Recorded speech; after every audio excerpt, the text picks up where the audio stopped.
Com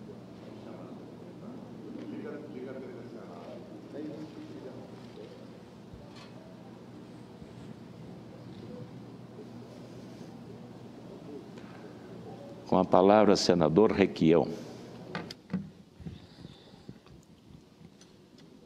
Senador Ataídes, o Supremo Tribunal Federal acabou com o foro privilegiado. Políticos, deputados, senadores, administradores públicos eleitos serão julgados agora pela primeira instância. Maravilha, né? Eu nunca achei que esse privilégio tivesse alguma razão de ser. Mas vamos conversar um pouco sobre isso, sobre a realidade dessas coisas. Estão devolvendo os parlamentares aos seus estados. E aquela relação que existe na votação dos orçamentos, das dotações orçamentárias, na aprovação de emendas, de privilégios entre o Executivo, o Ministério Público e o Judiciário vão passar a funcionar de uma forma mais dura. Tenho minhas dúvidas se governadores serão julgados daqui para frente, pelo menos com a velocidade que nós gostaríamos. Quando eu fui governador do Paraná, eu entrei pesado no Estado. Havia muita corrupção, eu denunciei aquilo tudo com veemência e com força, mas não tive respaldo do Judiciário nem do Ministério Público. Pelo contrário, eu chamava ladrão de ladrão e era condenado pelo que eu dizia, porque o ladrão, embora quando eu chamava de ladrão, eu tinha feito a denúncia ao Ministério Público, à polícia, tinha aberto um processo. Mas eles diziam, o Requião não pode chamar um ladrão de ladrão antes que ele seja condenado em instância final. E me condenavam pesadamente a indenizações pecuniárias. E hoje, senador Ataídes, eu vou falar sobre o mecanismo da justiça, especialmente sobre o mecanismo da justiça do Paraná. Conta-se que, certa feita, em um momento de irritação e impaciência, senador Lindbergh, o famoso jurista brasileiro Pontes de Miranda teria dito que havia justiça no Brasil e havia a justiça do Paraná. Eu não vou repetir isto, já que, como em Berlim, a Berlim da fábula do moleiro e a Berlim sob o nazismo, também há juízes no Paraná. Há justiça no Paraná, em que pese esta famosa República de Curitiba. Pois foi nesta República de Curitiba, que é bem mais antiga que as estrepulias de hoje, que se deu o caso que eu vou contar. E o caso eu conto como o caso foi. Vamos, então, falar sobre esse mecanismo. Nos finais de dezembro de 2012, fixem esta data, que marcavam também o fim do mandato de meu antecessor, o famoso Jaime Lerner no governo estadual, o então presidente da Companhia de Energia do Paraná, a nossa Copel, o senhor Ingo Ubert, pediu ao secretário da Fazenda, que era ele mesmo, ele acumulava as duas posições, que era o mesmo Ingo Ubert, autorização para comprar 39.600.000 reais de créditos tributários de uma empresa já falida, a conhecida Ovepar. Mesmo com pareceres jurídicos contrários e a oposição do Tribunal de Contas, Ingo Ubert, secretário da Fazenda, autorizou Ingo Ubert, presidente da Copel, a fazer o negócio. Assim que a quantia foi creditada à fantasmagórica Ovepar, o dinheiro, todo ele, foi imediatamente sacado e repassado para um já famoso doleiro lavador de moedas chamado Alberto Youssef. Sim, o Alberto Youssef, de quem, acredito, os telespectadores da TV Senado em todo o Brasil, da Rádio Senado, os senhores senadores que não estão presentes na nossa reunião, afinal estou eu aqui, o senador Ataídes na mesa e o senador Lindbergh no plenário, embora tenham 42 senadores presentes no painel. Já ouviram falar? Todo mundo já ouviu falar desse Alberto Youssef, não é mesmo, senador Lindbergh? E o Youssef, com a agilidade que lhe é peculiar, fez esse dinheiro dissolver-se, desaparecer em dezenas de contas de empresários da chamada Saara no Rio de Janeiro. Aquele mercado Ceasa, onde o dinheiro ia para empresas que não existiam, espaços fechados, talvez com um telefone ou outro funcionando. Desaparece lá o dinheiro para aparecer nas contas dos articuladores do desfalque. Já como governador, denunciei a patranha.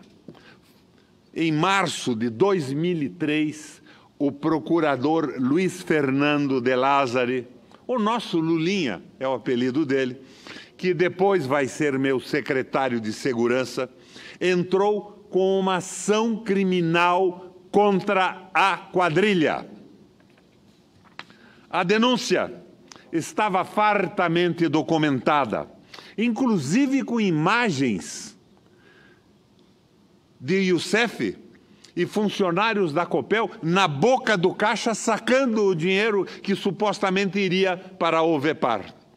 É aí que começa a girar o lentíssimo mecanismo da Justiça do Paraná. Lentíssimo para os meliantes, mas com uma rapidez de raio contra mim. Foi assim. Passo a narrar o caso como o caso foi.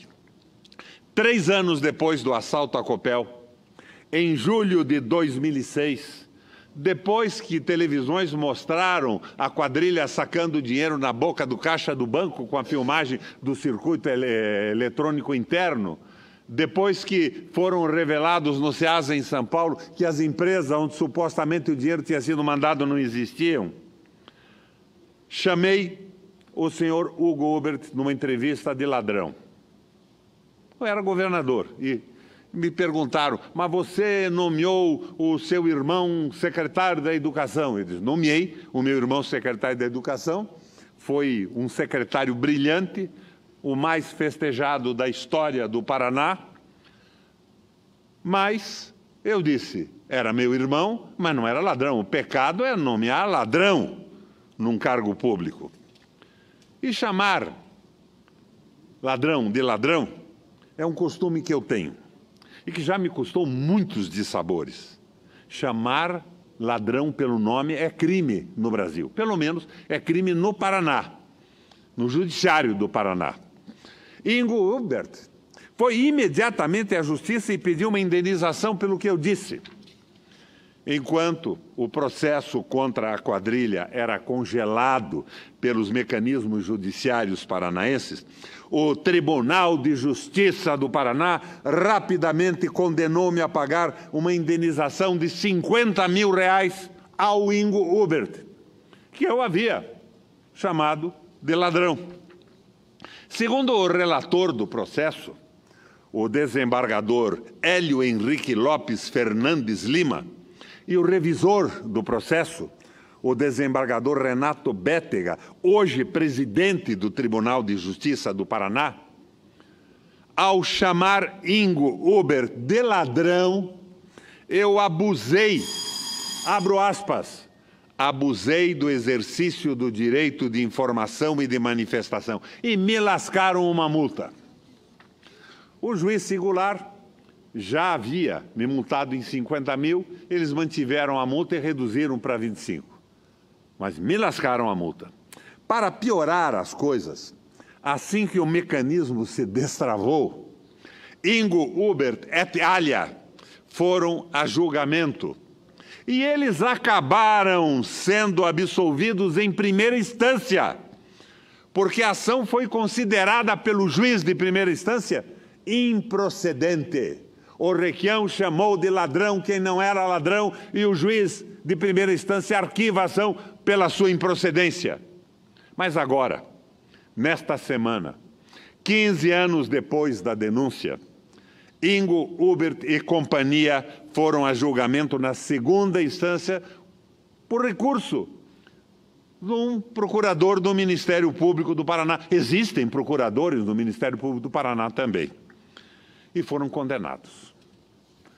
15 anos depois foram condenados. Isto na ação civil pública, porque a ação criminal ainda desenrola-se preguiçosamente. É o que vai acontecer com pessoas influentes na primeira instância. A segunda instância, 15 anos depois, se completa. Mas a ação criminal ainda não desata esse nó. Além de Ingo Ubert e do doleiro arrependido e ativo delator da Lava Jato, Alberto Youssef, foram também condenados Luiz Sérgio da Silva, a empresa Rodosafra Transportes e Logística, que ficou com parte do dinheiro desviado, e Antônio Carlos Brasil Fioravante Perucini.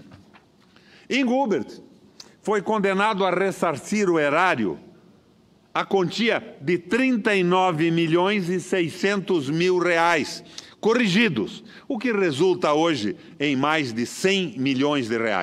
E eu, que chamei o ladrão de ladrão, fui condenado a indenizá-lo pela Justiça do Paraná. Além disso, ele foi condenado a uma multa de 20% sobre o valor atualizado, o que dá mais de R$20 milhões. Ingo teve ainda seus direitos políticos suspensos por 8 anos e está proibido de contratar com o poder público ou dele receber benefícios. Alberto Youssef, o doleiro penitente e o resto da turma também foram condenados a penas semelhantes. Na primeira instância, Ingo Ubert foi absolvido pelo juiz Roger Vinícius Pires de Camargo Oliveira, da Terceira Vara da Fazenda de Curitiba. Não houvesse o recurso, tinha acabado ali o drama e a condenação e a desmoralização pela irresponsabilidade da denúncia continuaria pairando sobre o governador que falava o que acreditava e que falava para defender os interesses do erário do Paraná. Agora, por 3-0, Ingo Ubert foi condenado por uma das turmas do Tribunal de Justiça do Paraná, tendo como relatora, aqui presto a minha homenagem pela seriedade, a desembargadora Maria Aparecida Blanco de Lima. Mas, senhoras e senhores, os paranaenses não ficaram sabendo da condenação de Ingo Ubert, Alberto Youssef et alia. Não ficaram sabendo. Senador Lindbergh, no release que a assessoria de imprensa do Ministério Público mandou aos meios de comunicação, fala-se do milagre, mas não se nomeiam os santos. A atual direção do Ministério Público chegou ao requinte de falar da ação da condenação, mas não deu o nome de nenhum dos condenados. Os condenados são anônimos, tiveram os seus nomes protegidos pelo Ministério Público do Paraná atual, pela sua coordenação de comunicação. Foram preservados. Quando eu fui condenado a pagar 50 mil de indenização por ter chamado Ingo Ubert pelo nome, a imprensa paranaense cobriu-se de manchetes exultantes, berrando a sentença. O governador é irresponsável, acusando um sujeito que não foi condenado e teve o processo arquivado por improcedência na primeira instância. Era o objetivo de desmoralizar o denunciante que se preocupava com a limpeza da administração pública do Paraná. É assim que funciona, senador Lindbergh, o mecanismo na República de Curitiba. E eu fico cá pensando, se o mecanismo da justiça paranaense levou 15 anos para condenar Hubert e o CEF e os outros na ação civil pública, quantos anos ainda levará para julgar a ação criminal contra esses? Levará para julgar a ação criminal contra esses reconhecidos criminosos. É esse o milagre da perda do fórum e do encaminhamento para a primeira instância dos crimes feitos por políticos eleitos ou não. Mas se preservou todos os outros. São 55 mil foros privilegiados no Brasil. Esse foro privilegiado não acabou com a decisão do Supremo. Ele ficou ainda mais privilegiado. Ele tirou 513 deputados federais, 81 senadores, mas preservou todos os juízes, desembargadores e ministros. É um foro ainda mais privilegiado. No entanto, o ministro Toffoli encaminhou à presidente do tribunal uma proposta de que se estenda isso a todos os agentes públicos. É um ministro enfrentando a corporação ou um ministro antecipando que o projeto já votado no Senado, que acaba definitivamente com o foro privilegiado e que está na Câmara, mais cedo ou mais tarde será votado. Está antecipando aquilo que vai acontecer. Minha gente, este foi um exemplo. Eu já citei outros aqui em relação a mim. Eu fui condenado a indenizar o ex-governador Jaime Lerner, porque eu anunciei que ele estava sendo condenado a 3 anos e 6 meses de prisão, retuitando uma notícia do Twitter do jornalista Cícero Catani. Sequestraram da conta conjunta, da poupança da minha mulher, R$150 mil. Eu tenho 78 anos. É a poupança de uma vida inteira. Mas sequestraram sem aviso. E, posteriormente, o ex-governador Jaime Lerner foi condenado, não a 3 anos e 6 meses, eu havia me enganado. Condenação confirmada no Tribunal de Recursos de Brasília. Foi condenado a 3 anos e 8 meses de cadeia. Não está preso, porque demorou tanto o processo que o crime prescreveu. Condenado, mas prescrição em concreto, ele não cumpre a pena. Esta é a justiça manipulada, esse conluio entre a justiça, o executivo, a Assembleia Legislativa, as benesses, os valores, os auxílios, moradia e esta farra toda de privilégios que não chegam ao trabalhador comum. Senador Lindbergh, com prazer, lhe concedo a parte. Desculpa porque eu esperei o fim do seu pronunciamento para fazer uma parte sobre outro tema. Estamos só nós três aqui, o senador Ataídes presidindo, eu e Vossa Excelência. E eu sei que esse é um tema... Eu queria falar com o senhor sobre a Argentina.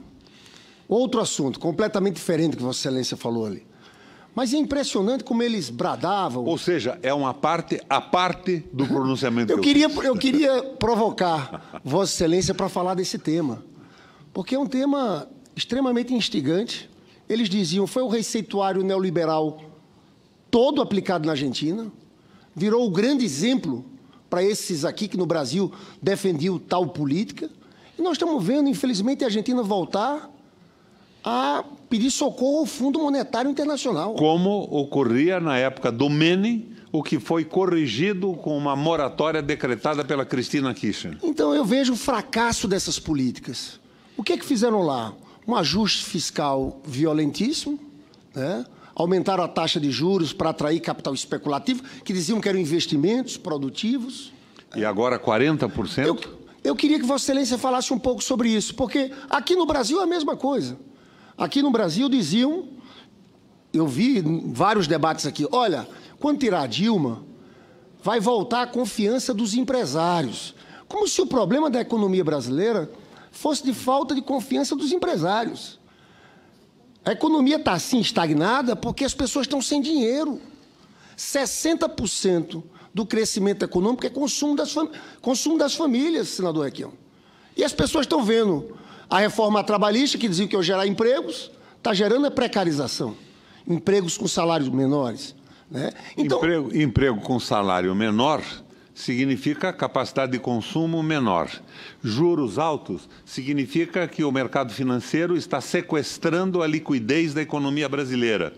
E os empresários, senador Lindbergh, imaginam que para restabelecer a sua lucratividade, eu conversava sobre isso com o senador Ataídes agora há pouco, tem que diminuir o salário dos trabalhadores, porque aí eles passam a ter lucro sobre a sua produção e podem reinvestir.